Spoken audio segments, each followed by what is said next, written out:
नमो अर्हन्ताणं नमो सिद्धाणं नमो आयरीयाणं नमो अज्जायाणं नमो लोये सव्यसाहुणम्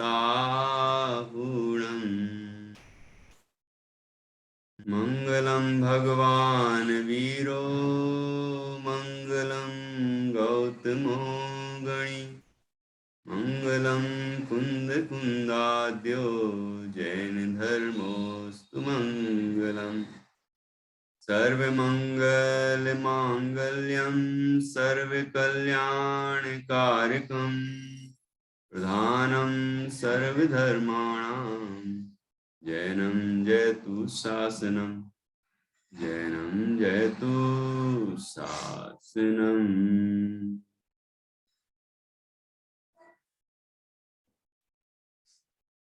लघु जैन सिद्धांत प्रवेशिका ये हमारे कक्षा में चल रही है। इसमें हम आज 4 अभावों का स्वरूप समझेंगे। 117वें प्रश्न से 123 नंबर के प्रश्न तक ये प्रकरण है। तो ये जैन दर्शन का बहुत ही महत्वपूर्ण सिद्धांत है, वस्तु व्यवस्था है। इसको हम समझेंगे। ये न्याय शास्त्रों में इसका विषय बहुत विशद तरीके से आता है। देवागम स्तोत्र, जिसको आप मीमांसा कहते हैं, आचार्य समंत भद्र स्वामी का, उसमें बहुत सुंदर निरूपण है। और उसके आधार से अन्य जो तत्वार्थ श्लोकवार अष्टसती अष्टसहस्त्री, इनमें भी इसका और विस्तार से वर्णन है। ऐसे और भी ग्रंथ हैं जिनमें 4 अभावों की बहुत सुंदर चर्चा है। तो ये आज हम समझने वाले हैं। ध्यान से सुनना चाहिए और अच्छे से समझना चाहिए। ये प्रकरण हमें पर से भेद ज्ञान कराएगा। अपनी पूर्व पर्याय में जो कुछ हो चुका है वह अभी वर्तमान में नहीं है, ऐसा ज्ञान भी इसमें कराया जाएगा। तो पूर्व का हम निरंतर जो पश्चाताप करते रहते हैं और दुखी होते रहते हैं, तो यहाँ पर ये बताया जाएगा कि व्यर्थ दुखी होने से कोई लाभ नहीं है। हम वर्तमान में पुरुषार्थ करें, अपने आत्मानुभव का पुरुषार्थ करें, अपने कल्याण का पुरुषार्थ करें, तो हमारा हित हो सकता है। और वर्तमान पर्याय का आगामी पर्यायों में अभाव है, तो वर्तमान में यदि हमसे कोई पाप हो रहे हैं, कोई बुराइयां हो रही हैं, तो हम इनका ये पर्याय नष्ट हो जाएगी और आगामी पर्याय अच्छी आ सकती है, तो हम उसके लिए प्रयत्न करें। और एक द्रव्य का दूसरे द्रव्य से कोई संबंध नहीं है, ये बात भी यहाँ अत्यंत अभाव के अंदर आएगी। और फिर परमाणु परमाणु भी, एक एक स्कंद, जो पुद्गल के स्कंद हैं, उनका वर्तमान पर्याय में अभाव है, तो ऐसी चर्चा यहाँ आएगी।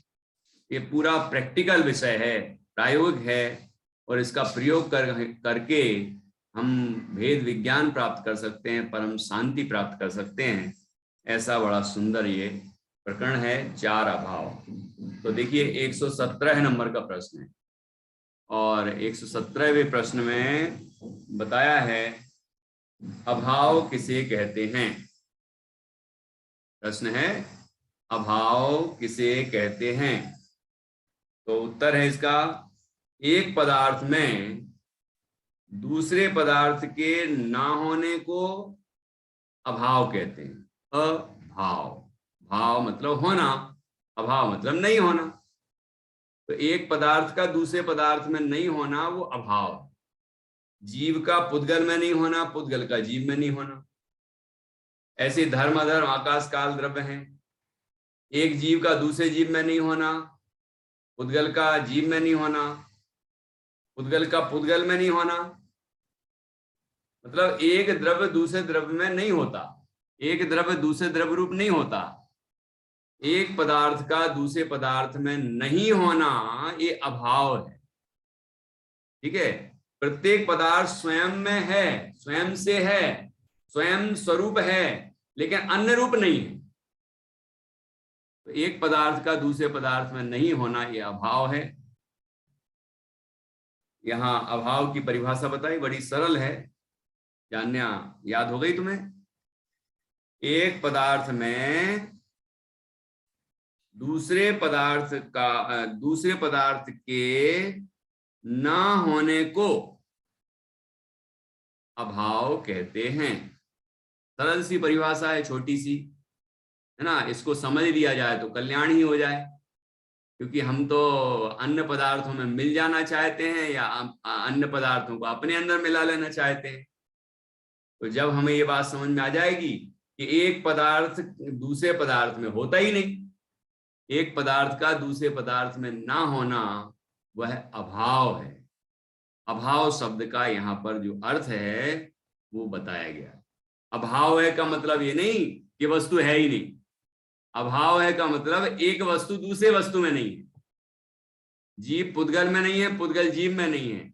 पुद्गल जीव में आ जाए तो जीव का जीवपना नष्ट हो जाएगा। जीव पुद्गल में चला जाए तो पुद्गल जाने लग जाएगा, वस्तु व्यवस्था नष्ट हो जाएगी। ये बातें भी यहाँ आने वाली है कि यदि हम इन अभावों को नहीं समझेंगे तो क्या नुकसान होगा, और समझ लेंगे तो क्या लाभ होगा, ये चर्चा भी इसमें आने वाली है।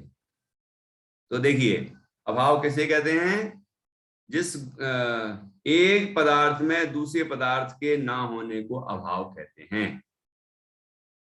अब 118वां प्रश्न, अभाव के कितने भेद हैं? अभाव के 4 भेद हैं। 4 भेद है ना। प्राग भाव, प्रध्वंसा भाव, अन्योन्या भाव, अत्यंता भाव। अब आपको सुनाई दे रहा होगा बार बार भाव, है ना। ये तो अभाव की चर्चा है, भाव क्यों सुनाई दे रहा है? इस संधि के कारण ऐसा लग रहा है। देखो, प्राग भाव, तो प्राग अभाव, प्राग आधा क, उसको हो गया है अ के कारण ग, संधि के नियम के अनुसार। तो प्राक अभाव, ठीक है। प्रध्वंस अभाव है ना, प्रध्वंस अभाव। फिर है अन्योन्य भाव, तो अन्योन्य अभाव, ठीक है। फिर अत्यंता भाव, अत्यंत अभाव। ऐसे ये 4 अभाव हैं। अभाव के 4 भेद हो गए, ठीक है। अब प्रत्येक की परिभाषा बता के उसका स्वरूप बताएंगे। 119वें प्रश्न में बताया है, प्राग भाव किसे कहते हैं?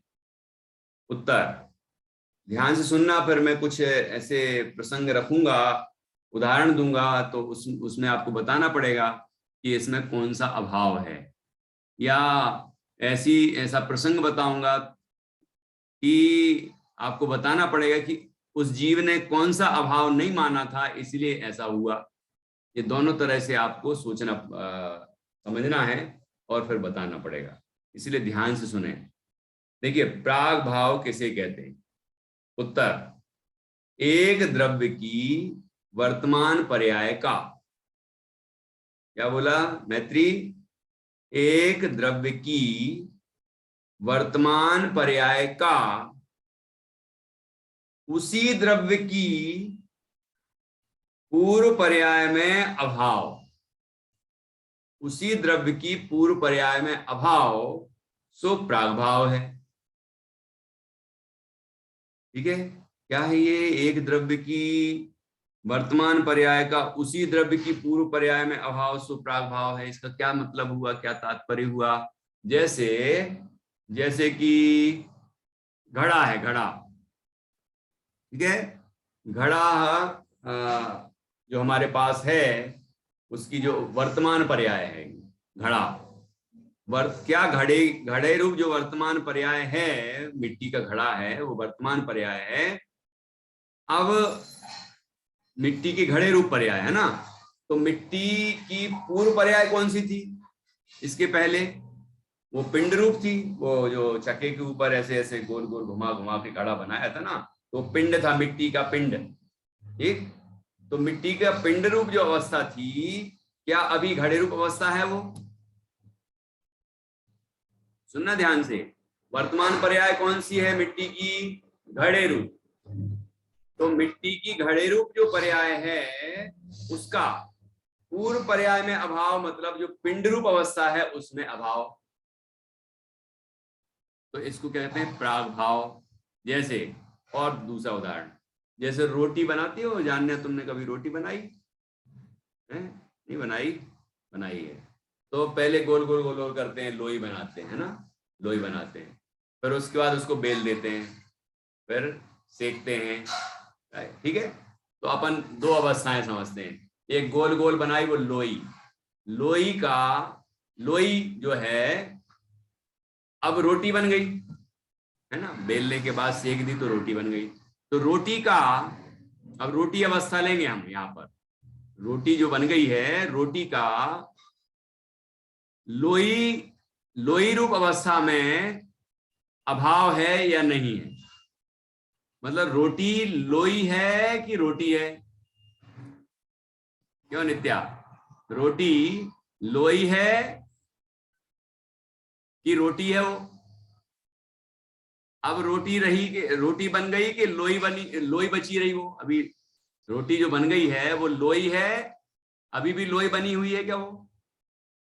अब क्या बन गई है? समझ में आ रहा है कुछ? ये क्या बात चल रही है यहाँ पर? या ऐसा तो नहीं कि ये खुराफात चल रही है, हैं? कि कोई भी मतलब कोई भी बात ले ली और लगे हैं अपना दिमाग चलाने में कि ये है कि वो है कि ऐसा है कि वैसा है। ये बात है या नहीं है ये बताओ, कि जो अभी वर्तमान में रोटी है वो क्या अभी लोई है? तो आटे की जो लोई की लोई रूप अवस्था थी वो अभी है क्या? कि नहीं, वो तो नहीं है। ख्याल में आ रहा है कि नहीं जान्या? अच्छा बताओ, रोटी बनाई थी तुमने कभी? बनाई थी। तो ये बताओ, जब लोई लोई जो है अपन ने अब उसको गोल गोल करके सेक दिया तो रोटी बन गई। अब जो है आटे की रोटी रूप अवस्था, यहां से ध्यान से सुनना जरा, पर परिभाषा घटित करके बताना पड़ेगा। आटा समझ लो द्रव्य है, अभी आटे की रोटी रूप अवस्था का लोई रूप अवस्था में अभाव है कि नहीं है? क्या रोटी लोई है अभी? नहीं है ना? पक्का? तो इसी को तो प्राग भाव कहते हैं। प्राग भाव अर्थात वर्तमान पर्याय का पूर्व पर्याय में अभाव। पूर्व, प्राग का मतलब पूर्व, पहले, पहले वाली पर्याय, पहले वाली अवस्था है ना, तो पहले वाली अवस्था में अभाव है। आया आप समझ में? कुछ पूछना है क्या जानने को? नहीं, तो ध्यान से सुनना। अभी अब जान्या अभी जैसे 4th क्लास में है, ठीक है, तो 3rd क्लास में है कि नहीं? पक्का? पक्का? तो 3rd क्लास वाली जो अवस्था है थी वो अभी है कि नहीं है? नहीं है। तो जान्या की 4th क्लास अवस्था में, क्लास में 3rd क्लास का अभाव, इतना तो समझ में आ गया होगा। प्राग भाव नए जैन दर्शन का बहुत ही गंभीर विषय है, लेकिन इतना सरल है ये बात समझना बहुत सरल है कि हमारी जो अभी वर्तमान अवस्था है इसमें पूर्व अवस्था नहीं है। पहली की अवस्था का व्यय हो गया है, उसका नाश हो चुका है, वो गई अवस्था, वो पर्याय जा चुकी है। तो द्रव्य की वर्तमान पर्याय का पूर्व पर्याय में अभाव है। ठीक है, समझ में आया? यदि ये बात नहीं माने तो क्या होगा जानना? यदि ये बात नहीं माने तो क्या होगा? यदि ये नहीं माना जाए कि वर्तमान पर्याय का मतलब फोर्थ क्लास का थर्ड क्लास में अभाव है, तो क्या होगा बताओ?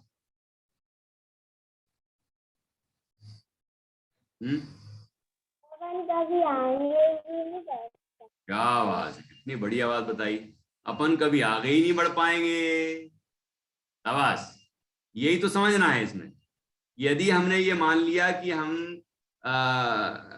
फोर्थ क्लास में थर्ड क्लास का अभाव नहीं हुआ है, तो फिर तो हम अभी भी थर्ड क्लास में ही बने रहेंगे, आगे ही नहीं बढ़ पाएंगे, है ना?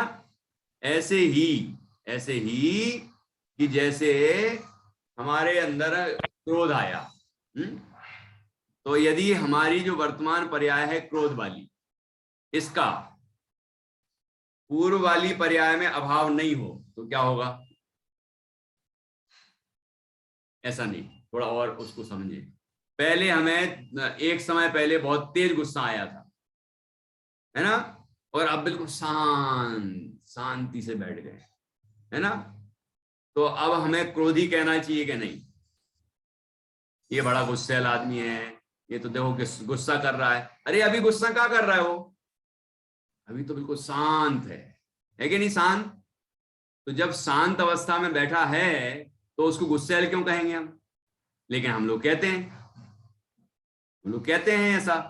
तो ये कहना, ऐसा मानना और इस तरह की घृणा रखना, द्वेष करना ठीक है क्या? बिल्कुल ठीक नहीं है। ये प्राग भाव हमें सिखाता है। यदि प्राग भाव नहीं मानेंगे तो वस्तु अनादि हो जाएगी। जैसी अनादि काल से है ना, ऐसी ही बनी रहेगी, क्योंकि फिर निगोदीय ही बने रहेंगे हम लोग। अभी तो मनुष्य बन गए। यदि हमने इस अभाव को नहीं माना तो फिर निगोद में ही जाना पड़ेगा, मतलब निगोदीय ही बने रहना पड़ेगा। नष्ट कभी वो पर्याय बदलेगी ही नहीं। तो वर्तमान पर्याय निगोद पर्याय नहीं है, वर्तमान पर्याय पूर्व पर्याय रूप नहीं है, वर्तमान पर्याय का पूर्व पर्याय में अभाव है। ये प्राग भाव हमें बताता है। किसकी पर्याय? कि द्रव्य की पर्याय। द्रव्य की वर्तमान पर्याय का पूर्व पर्याय में अभाव, उसको कहते हैं प्राग भाव। समझ में आया? प्राग भाव को यदि हम नहीं मानेंगे तो वस्तु अनादि ठहरेगी। मतलब पर्याय, वस्तु की जो पर्याय है वो अनादि ठहरेगी, मतलब अनादि से फिर एक ही पर्याय होना चाहिए। तो जान्या फिर कभी बढ़ेगी नहीं, इतना अच्छा बोला उसने, हैं? फिर वो बड़ी ही नहीं होगी, उसकी क्लास भी आगे नहीं बढ़ेगी, हम आगे ही नहीं बढ़ पाएंगे यदि ऐसा होगा तो, है ना? चलो, तो नर्सरी में एडमिशन लिया होगा तो फिर नर्सरी में बनी रहेगी फिर वो, क्योंकि प्राग भाव तो हुआ ही नहीं है। भले अभी फोर्थ में आ गई लेकिन वो नर्सरी वाली कहलाएगी। तो ऐसा तो है ही नहीं, क्योंकि फोर्थ में है ही वो। तो जो फोर्थ में है इसका मतलब वो नर्सरी में नहीं है, तो वो फोर्थ क्लास का नर्सरी में अभाव है, थर्ड क्लास में भी अभाव है, second, first, KG1, KG2, KG1 और पीछे चलेते जाओ तो पूर्व पर्याय में अभाव है। ठीक है, ख्याल में आ गया? उदाहरण से बात समझ में आई? चलो, एक परिभाषा हो गई। वर्तमान एक द्रव्य की वर्तमान पर्याय का उसी द्रव्य की, जिस द्रव्य की बात करेंगे ना, उसी द्रव्य की पूर्व पर्याय में अभाव सो प्राग भाव है। जैसे पत्ती होती है ना, हरी हरी पत्ती होती है, हरी हरी होती है, बाद में फिर वो पीली पड़ जाती है। हरी हरी के पहले वो लाल लाल होती है थोड़ी सी, है ना, कौपल बोलते हैं उसको। तो अब बीच वाली पर्याय पकड़ेंगे, हम समझेंगे कि हरी पर्याय का लाल पर्याय में अभाव है, क्योंकि अभी हरी है ना? ऐसे फल में, सब्जियों में, मकान में, धन में, सब चीजों में लगा लो, शरीर में, ये प्राग भाव सब में लगेगा, सब जगह है, क्योंकि द्रव्य की वर्तमान पर्याय पूर्व पर्याय रूप नहीं है, वर्तमान पर्याय का पूर्व पर्याय में अभाव है। एक ही द्रव्य की बात कर रहे हैं अभी, है ना? तो ऐसे हर एक द्रव्य के साथ ऐसे ही, क्योंकि सभी द्रव्यों की नई नई अवस्थाएं होती हैं, पूर्व पूर्व पर्याय विनष्ट होती है, ठीक है ना? ये इसका स्वरूप है वस्तु का। तो प्राग भाव ये हमें बतलाता है कि वर्तमान पर्याय का पूर्व पर्याय में अभाव। ठीक है, नेहा जी को कुछ पूछना है? तो भैया इसमें नई तो कोई बात ही नहीं हुई, क्योंकि जब हम पहले पढ़ा है कि पर्याय एक समय की होती है और फिर उसमें द्रव्यत्व गुण है कि परिणमन होता रहता है, तो ये तो पहले भी है, तो ये प्राग भाव में क्या नया है? नया तो कुछ भी नहीं है। बढ़िया। आपका जो प्रश्न है कि इसमें क्या नया है, देखो नया ये है कि अभी तक तो बताया था कि नई नई नई नई अवस्था होती है, उत्पाद में उत्पाद में उत्पाद में होता है, द्रव्य भी रहता है ना, ये सब। अभी हमने उसी वस्तु को उत्पाद व द्रव्य के रूप में समझा था। अब हम उसी वस्तु में एक और अभाव नाम का धर्म भी है, तो वो प्राग भाव, प्रध्वंस भाव, अन्योन्य भाव, अत्यंत भाव रूप भी है, तो उसको भी हम समझ रहे हैं। एक बात तो ये हुई कि एक अलग धर्म है तो उसको अलग तरीके से समझेंगे हम। अब दूसरी बात ये कि इस रूप में नहीं समझा था हमने कि द्रव्य की एक द्रव्य की वर्तमान पर्याय का उसी द्रव्य की पूर्व पर्याय में अभाव है। अभी ये तो प्रागभाव हो गया, मतलब उसी बात को हमने एक नए तरीके से समझा। बात तो वही है, वस्तु तो वही है, लेकिन यहाँ पर एंगल जो दृष्टिकोण है वो बदला है ना। तो हमें वो बात और अच्छी तरह से आ सकती है। किसी को किसी सिद्धांत से बात समझ में आती है, किसी को किसी तरह से बात समझ में आती है। तो जीव को बात समझ में आ जाए, कुल मिला के वस्तु का स्वरूप समझ में आ जाए और जीव पर से अपना उपयोग हटा के अपने स्वरूप में मग्न हो जाए और अपना कल्याण करे, उद्देश्य यही है। तो अब ये इतने धर्म हैं वस्तु में, तो जीव जितने भी धर्म बताए गए हैं, है ना, उनमें से जितने भी समझ सके उनको समझ के अपनी वस्तु को समझ ले, समझ के अपना कल्याण कर ले। ठीक है ना। तो यहाँ पर ये एंगल थोड़ा सा बदला है, इसलिए ये अलग है विषय। अब देखना, अभी तो ये प्राग भाव हुआ, अब प्रध्वंस भाव आएगा, फिर अन्योन्य भाव और अत्यंत भाव में तो आपको लगेगा कि कुछ विशेष बात है। ठीक है ना, देखते हैं आगे। प्रध्वंसा भाव किसे कहते हैं? प्रध्वंस अभाव अभी बताया था। तो प्रध्वंस का अर्थ होता है नाश, और अभाव का मतलब तो अभाव है ही, अभी जो बताया, एक पदार्थ का दूसरे पदार्थ में नहीं होना। तो अब उत्तर परिभाषा, एक द्रव्य की वर्तमान पर्याय का, अब ये भी परिभाषा ध्यान से सुनना, एक द्रव्य की वर्तमान पर्याय का उसी द्रव्य की आगामी पर्याय में अभाव, उसी द्रव्य की आगामी पर्याय में अभाव, सो प्रध्वंसा भाव है। ठीक है, यहां एक एक पर्याय को बता रहे हैं बहुत बारीकी से। अभी वर्तमान पर्याय को पकड़ा है यहाँ पर, कि जो वर्तमान पर्याय है ये पूर्व पर्याय रूप नहीं है। वर्तमान पर्याय का पूर्व पर्याय में अभाव प्राग भाव, वर्तमान पर्याय का आगामी पर्याय में अभाव प्रध्वंस भाव। अभी जो वर्तमान पर्याय हमारी चल रही है, जैसी भी चल रही है, अच्छी बुरी जो भी है चल रही है, तो इसका अभाव होगा कि नहीं होगा? जीव को ऐसा लगता है कि जैसी अवस्था अभी चल रही है ऐसी ही है, ऐसा ही मेरा स्वरूप है। यदि कोई अभी स्त्री पर्याय में है तो सोचता है मैं स्त्री हूं, पुरुष पर्याय में तो सोचता है कि पुरुष हूं, अभी यदि वो स्वस्थ है तो सोचता है मैं स्वस्थ ही रहूंगा हमेशा। वर्तमान पर्याय को ही नित्य मान लेता। लेकिन जो वर्तमान पर्याय है जैसी भी है, राग द्वेष क्रोध मान माया लोभ, जो कुछ भी हो रहा है, मिथ्यात्व हो रहा है ना, जितनी भी विकृतियां हो रही, जो कुछ भी हो रहा है, ये वर्तमान पर्याय है। अभी वर्तमान, इस वर्तमान पर्याय का आगामी पर्याय में अभाव है। इसका मतलब ये वर्तमान पर्याय का नाश होगा और नई अवस्था आएगी। अभी यदि हमारे मिथ्यात्व पर्याय चल रही है तो मिथ्यात्व का होगा अभाव, है ना, और अगली पर्याय प्रकट होगी, सम्यक दर्शन हो सकता है। मिथ्यात्व का यदि अभाव हो जाए तो सम्यक दर्शन ही होता है, लेकिन मिथ्यात्व पर्याय का अभाव के मिथ्या दर्शन, मिथ्या दर्शन, मिथ्या दर्शन, मिथ्या दर्शन भी चल सकता है यदि हमारी भूल नहीं सुधरी तो, है ना। लेकिन मिथ्यात्व का अभाव तो होगा ही होगा, फिर भले ही फिर से मिथ्यात्व, फिर से मिथ्यात्व। लेकिन यदि जीव ने अपनी दृष्टि को सुधार लिया, अपनी श्रद्धा ठीक कर ली, तो सम्यक दर्शन प्रकट हो जाएगा। तो मिथ्यात्व पर्याय जो वर्तमान में है उसका अभाव होकर सम्यक दर्शन पर्याय प्रकट हो जाएगा।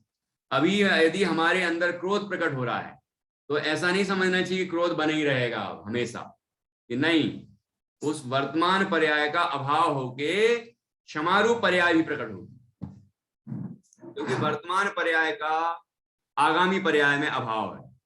जो अगले समय होने वाली अवस्था है वो वर्तमान पर्याय नहीं है, अगली है, वो अगली है, नेक्स्ट है, ठीक है ना। तो वर्तमान पर्याय का आगामी पर्याय में अभाव है, ये बात प्रध्वंस अभाव में बताइए। यदि हम ये बात नहीं माने तो क्या होगा? यदि इसे नहीं माना जाए तो कार्य अनंत काल ठहरेगा। यदि अभी वर्तमान पर्याय में जान्या है तो हमेशा ही जान्य रहेगी, यदि वो फोर्थ क्लास में है तो हमेशा फोर्थ क्लास में ही रहेगी, यदि प्रध्वंस अभाव नहीं मानेंगे तो।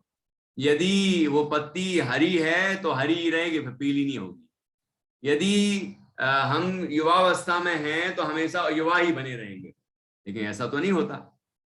अभी हम स्वस्थ हैं तो हमेशा स्वस्थ ही रहना चाहिए फिर हमेशा। ऐसी जितनी भी अवस्थाएं वर्तमान है, अभी हम दुखी है मान लो तो फिर दुखी ही रहेंगे, संसारी है तो संसारी ही रहेंगे, लेकिन ऐसा है क्या है?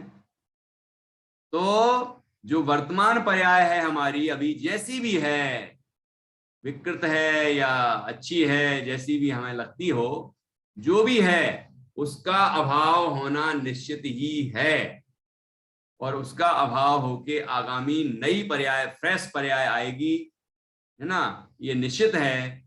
तो इससे हमें ये पता चलता है यदि हम अपनी दृष्टि बदल लें, यदि हम अपने आत्मा की दृष्टि करें, अपने स्वरूप का अनुभव करें, तो नई पर्याय सम्यक दर्शन आ सकती है, आनंद रूप आ सकती है, मोक्ष रूप आ सकती है ना। ऐसा सकारात्मक भाव प्रकट होता है। इसलिए प्रध्वंसा भाव हमें समझना अत्यंत आवश्यक है और इसको मानना भी जरूरी है। अब फिर से पढ़ता हूं ये परिभाषा प्रध्वंसा भाव की। एक द्रव्य की वर्तमान पर्याय का उसी द्रव्य की आगामी पर्याय में अभाव सो प्रध्वंस अभाव है। जैसे हमने अभी वो मिट्टी का पिंड लिया था, उसकी वर्तमान पर्याय का आगामी घड़े रूप पर्याय में अभाव है। अभी घड़े रूप पर्याय को यदि हम ले रहे हैं मिट्टी की, तो घड़ा टूटेगा और टुकड़े बन जाएगा। तो घड़ा हमेशा घड़ा ही नहीं रहेगा, वो घड़े रूप पर्याय का व्यय होगा, नाश होगा, और आगामी पर्याय प्रकट होगी, ठीक है ना, ये होगी ही होगी। और पुराना तो तुरंत से होना शुरू हो जाता है, वो भी तो नई अवस्था है उसकी, है। तो हर समय नई नई नई नई अवस्था होती ही रहती है। तो ऐसी वर्तमान पर्याय का आगामी पर्याय में अभाव है। इसीलिए जीव वर्तमान पर्याय में यदि कुछ संयोग थोड़े अच्छे हो जाएं, अनुकूल हो जाएं, तो अहंकार करने लग जाता है। जब हम प्रध्वंस भाव को समझ लेंगे तो अहंकार का भाव नहीं आएगा, हमें ये समझ में आ जाएगा भैया जो वर्तमान पर्याय है ना, इसका नाश होके नई पर्याय आएगी। अब वो कौन सी आएगी? जैसे हम अपना पुरुषार्थ करेंगे उस तरह की आएगी। तो हम सही दिशा में पुरुषार्थ करेंगे तो सही सही आएगी, मतलब जो आनंद रूप होगी, है ना। तो इस तरह ये प्रध्वंस भाव में हमें बताया गया है। इसमें कोई प्रश्न हो तो पूछिए नेहा जी। भैया जी, ये कहने में क्या है अगर दोनों क्वेश्चन में हम बोल दें कि पूर्व पर्याय का वर्तमान पर्याय में अभाव और आगामी पर्याय का वर्तमान पर्याय में अभाव, ऐसे भी बोल सकते हैं? क्योंकि दोनों में जो लिखा है। नहीं, अभी अपन वर्तमान पर्याय को पकड़ रहे हैं। मतलब अच्छा।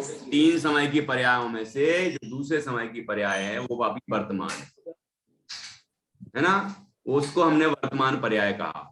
अब उस वर्तमान पर्याय का पूर्व पर्याय में अभाव, मतलब 1 नंबर की पर्याय में अभाव, वर्तमान पर्याय का आगामी पर्याय में भी अभाव, मतलब वर्तमान पर्याय एक समय की है, वो एक समय की होने पर समाप्त हो जाएगी, और वर्तमान पर्याय है उसके पहले जो पर्याय हुई थी उसका कुछ भी इसके अंदर नहीं आया।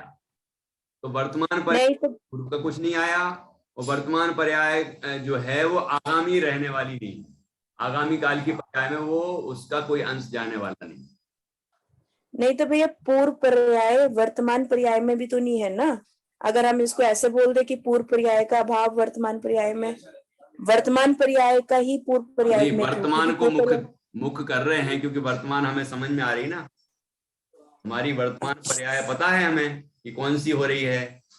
पर्याय हो चुकी वो भी अपन को चलो पता है, लेकिन आगामी पर्याय कौन सी आने वाली है तो हम तो यही सोच के बैठे हैं, अरे हमारा क्या होगा, हम तो इतने पापी हैं इत्यादि सोच के हम दुखी हो रहे हैं, और हम सोचते हैं कि हमारा तो उद्धार कभी होगा ही नहीं, ऐसा सोच रहे हैं। तो ऐसी निराशा की भावना दूर हो जाएगी यदि हम ये अभाव समझ लेंगे, तो कि वर्तमान पर्याय आगामी पर्याय में नहीं रहेगी। ये भी तो एक विशेष बात है समझने की, कि अभी हम मान लो मिथ्या दृष्टि हैं तो मिथ्या दृष्टि ही नहीं रहेंगे, यदि हमने अपनी दृष्टि सुधार ली तो सम्यक दृष्टि बन जाएंगे, ऐसी सकारात्मक भावनाएं पैदा होती। इसलिए ये जो पहला पद है दोनों परिभाषाओं का, ये बहुत महत्वपूर्ण है कि एक द्रव्य की वर्तमान पर्याय का, ये बात दोनों में आई है। तो एक द्रव्य की वर्तमान पर्याय का उसी द्रव्य की पूर्व पर्याय में अभाव प्रागभाव, एक द्रव्य की वर्तमान पर्याय का उसी द्रव्य की आगामी पर्याय में अभाव प्रध्वंस अभाव। तो अपन को वर्तमान पर्याय को मुख्यता देनी है। कोई वर्तमान पर्याय में दीनहीन अनुभव कर सकता है, कोई वर्तमान पर्याय में अहंकार भी कर सकता है कि मेरे तो इतना अच्छा भाव हो रहा है, अभी तो इतना बढ़िया भाव चल रहा है और बिल्कुल यही बना रहे, मैं तो ऐसा हूं, मैं ऐसा हूं, लेकिन अभी उसका अभाव होगा, इसलिए अहंकार मत करो, उस पर्याय में अपनापन मत करो, उसका अभाव होगा और नई पर्याय आएगी, और वर्तमान पर्याय का आगामी पर्याय में अभाव होगा, मतलब आगामी जो पर्याय आएगी उसमें वर्तमान का कोई अंश नहीं आने वाला। ये बात समझ में आने से हमारे अंदर अहंकार आदि की भावनाएं भी नहीं आती और दीनता हीनता आदि की भावनाएं भी नहीं आती, बल्कि सहज भावना आती है और पुरुषार्थ जगता है कि हम यदि वर्तमान में पुरुषार्थ करें तो आगामी पर्याय बढ़िया आएंगी। यदि हम वर्तमान में अपने स्वभाव की दृष्टि करें, भेद विज्ञान करें, वैराग्य रूप परिणामन करें, है ना, अंतर्मुख हों, तो आगामी पर्याय अपने आप फ्रेश आएंगी। कोई जीव आगामी पर्याय की चिंता में ही वर्तमान को खो देता है, वर्तमान समय को खो देता है, तो उसके लिए भी ये शिक्षा है कि वर्तमान में यदि हम सम्यक पुरुषार्थ करें तो आगामी पर्याय अपने आप सही अच्छी आएंगी, आनंद रूप आएंगी। और वर्तमान पर्याय को हम बर्बाद करेंगे, वर्तमान पर्याय में हम कोई अच्छा सकारात्मक कार्य नहीं करेंगे, तो आगामी पर्याय भी खराब ही आने वाली, मतलब खराब मतलब राग द्वेष क्रोध मान माया लोभ रूप दुख रूप अवस्थाएं आने वाली हैं, संसार को बढ़ाने वाली हैं, ऐसी आएगी। ठीक है, तो यहाँ पर प्रध्वंस भाव से ये बात, प्राग भाव और प्रध्वंस भाव से हमें ये बात समझ में आती है कि जो वर्तमान पर्याय है अभी, वो न तो पूर्व पर्याय में है और न वो आगामी पर्याय में रहने वाली। ठीक है, एक समय की प्रत्येक पर्याय होती है। तो वर्तमान पर्याय का पूर्व पर्याय में अभाव, वर्तमान पर्याय का आगामी पर्याय में। अभी ये दोनों परिभाषाएं एक ही द्रव्य के अंदर लगाई गई, एक ही द्रव्य की वर्तमान और पूर्व और वर्तमान और आगामी पर्यायें ली गई। ठीक है, एक ही द्रव्य की बात है। अब आया अन्योन्य भाव, तो 121 नंबर का प्रश्न है, अन्योन्य अभाव किसे कहते हैं? देखो, अन्योन्य अभाव और अन्योन्य में भी अन्य अन्य, अन्य अन्य का अर्थ है एक दूसरे में, एक दूसरे में एक दूसरे का अभाव, मतलब एक का दूसरे में अभाव। तो अब दो हो गए ना, यहां दो द्रव्यों की बात होगी। ठीक है, अब वो कौन से द्रव्य की बात होगी या और उस द्रव्य की पर्याय की बात होगी, क्या होगी, अब परिभाषा पढ़ेंगे तो ख्याल में आएगा।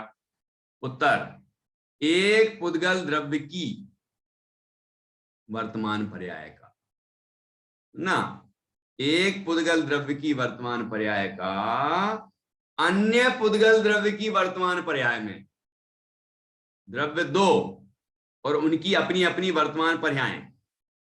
ठीक है, दो द्रव्यों की अपनी अपनी वर्तमान पर्याय, उनका अभाव एक पुद्गल द्रव्य की वर्तमान पर्याय का अन्य पुद्गल द्रव्य की वर्तमान पर्याय में अभाव अन्योन्य भाव है। ठीक, इसे ना माना जाए तो एक पुद्गल द्रव्य की वर्तमान पर्याय अन्य पुद्गल द्रव्य की वर्तमान पर्याय से स्वतंत्र और भिन्न नहीं ठहरे। अब देखो ये दो उंगलियां हैं, ये भी तो पुद्गल है ना, तो एक पुद्गल द्रव्य की वर्तमान पर्याय का दूसरे पुद्गल द्रव्य की वर्तमान पर्याय में अभाव है, इसलिए दो हैं, नहीं तो दो नहीं बनती, फिर एक ही हो जाएंगी ये। यदि हम अन्योन्य अभाव को नहीं मानेंगे तो ये दो नहीं रहेंगी, एक हो जाएगी, फिर पांच नहीं रहेंगे, सब एक हो जाएंगे, फिर पूरा विश्व जो है वो एक पिंड बन जाएगा, है ना। वो यहां से ही शुरू होगा तो पूरा हो जाएगा गड़बड़, सारी व्यवस्थाएं खत्म। जो अलग अलग दिख रहे हैं ना, ये मकान है, ये मेरा मकान है, ये पड़ोसी का है ना, ये रास्ता है, ये किचन है, ये बेडरूम है, ये हॉल है, ये एक टेबल है, एक दूसरी टेबल है, ये दूसरी कुर्सी है, ये सारी जो अलग अलग दिख रही ना अभी वर्तमान पर्याय पुद्गल की वर्तमान में अलग अलग दिख रही ना, तो ये दिखना बंद हो जाएंगे फिर, क्योंकि यदि हम अभाव को नहीं मानेंगे तो।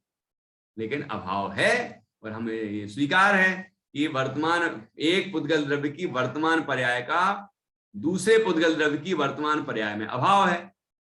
अब आप सोच रहे होंगे कि ये वर्तमान पर्याय को क्यों लिया है, तो ये इसलिए लिया कि अभी जैसे मान लीजिए एक पुस्तक का दूसरे पुस्तक में अभाव है, पुद्गल की एक पुस्तक रूप पर्याय है, स्कंद है, और दूसरा ग्रंथ है हमारे पास, है ना। ये दो अवस्थाएं हैं पुद्गल की, एक पुद्गल की वर्तमान पर्याय का दूसरे पुद्गल की वर्तमान पर्याय में अभाव, सो अन्योन्य भाव है। लेकिन क्या ये शाश्वत अभाव है, हमेशा अभाव रहने वाला है क्या इन पर्यायों का?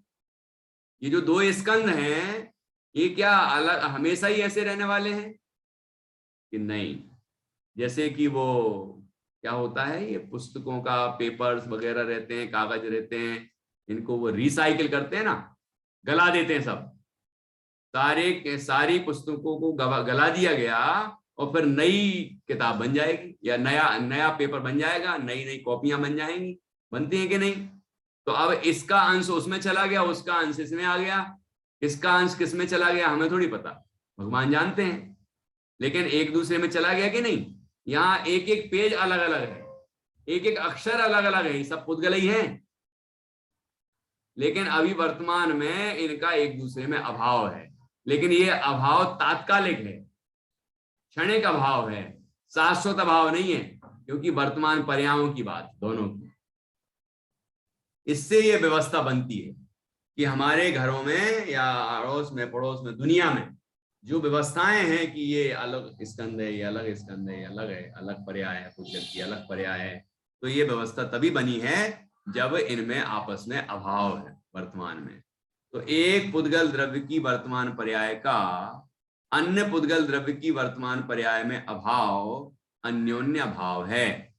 इसे ना माना जाए तो एक पुद्गल द्रव्य की वर्तमान पर्याय अन्य पुद्गल द्रव्य की वर्तमान पर्याय से स्वतंत्र और भिन्न नहीं ठहरे, तो फिर वो सब एक हो जाएंगी। तो ये इतनी उंगलियां हैं ना, ये नहीं रहेंगी, सब एक पिंड बन जाएगा। ये नाक है, कान है, आंखें हैं, सब है, अलग अलग है ना, अभी ये सब पिंड बन जाएगा, इनकी कोई अलग पहचान नहीं होगी, क्योंकि ये सभी वर्तमान पर्याय हैं पुद्गल द्रव्य की। ठीक है, एक शरीर पर दूसरे शरीर रूप हो जाएगा, ये जितनी व्यवस्थाएं हैं ना, सब व्यवस्थाएं खत्म हो जाएंगी। तो देखो ये अन्योन्य भाव का कितना महत्व है ना, कि पुद्गल द्रव्य की एक पुद्गल द्रव्य की वर्तमान पर्याय दूसरे पुद्गल द्रव्य की वर्तमान पर्याय रूप नहीं होती, दोनों की वर्तमान पर्यायें अलग अलग हैं। ठीक है, ये बात हमें समझने से ये विश्व की जो सारी व्यवस्थाएं हैं ये समझ में आती हैं। ठीक, अब ये अन्योन्य भाव हुआ। अब अगला अभाव कौन सा है? अत्यंत अभाव। फिर आएंगे इसके बाद उसको चारों अभावों को समझने के लाभ ये बताए जाएंगे। तो देखिए 122 नंबर का प्रश्न है, यदि टाइम अपना होने वाला है, यदि हो जाए तो फिर से जुड़ना, ये पूरा प्रकरण करेंगे, प्रकरण को पूर्ण करेंगे। तो 122 नंबर का प्रश्न है, अत्यंत अभाव किसे कहते हैं? एक द्रव्य में दूसरे द्रव्य का अभाव,